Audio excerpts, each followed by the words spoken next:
Hey guys, তো south আফ্রিকার সাথে যে টি-20 ম্যাচ হবে, তো তার স্কোয়াড চলে এসছে। দুদিন আগে এসে আমার ভিডিও করতেই লেট হয়ে গেছে বলতে গেলে। তো স্কোয়াডে সবাই আছে, আবার সবাই নেই। কি বলবো, স্কোয়াড জ্যাসওয়ালের এখন বোঝা যাচ্ছে জ্যাসওয়াল টি-20 খেলতে পারে না, রিঙ্কুও টি-20 খেলতে পারে না, সিরাজও টি-20 খেলতে পারে না, শামিও খেলতে পারে না, হাসিদ রানা খেলতে পারে, ভালো বলার তো। এখন বোঝা যাচ্ছে আর 2 মাস পরে টি-20 স্কোয়াড মানে বলতে গেলে ঘোষণা হবে। তো দেখো, রিঙ্কু থাকবে না তাতে, অত সুন্দর একটা ফিনিশার সে থাকবে না, সিরাজ থাকবে না, স্বামী থাকবে না। বলতে গেলে জিতের শর্মা চান্স পাচ্ছে, কোনো ব্যাপার না।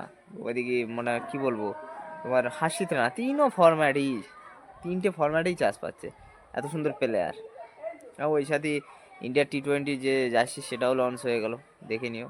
স্কোয়াডে সবাই আছে, এরাই নেই, আবার সবাই নেই। ভারতে বলতে গেলে আপাতত বর্তমানে এত পলিটিক্স হচ্ছে ক্রিকেটের, মানে কি বলবো, ক্রিকেটে এত পলিটিক্স হচ্ছে ধারণার বাইরে। আর সিলেক্টর বা কি করবে, কাকে ছেড়ে কাকে নেবে। তো দেখা হবে পরের ভিডিও। ভাই, এটা সাবস্ক্রাইব করো, এরকম কেন করো তোমরা, দেখে দেখে চলে যাও, সাবস্ক্রাইব করো।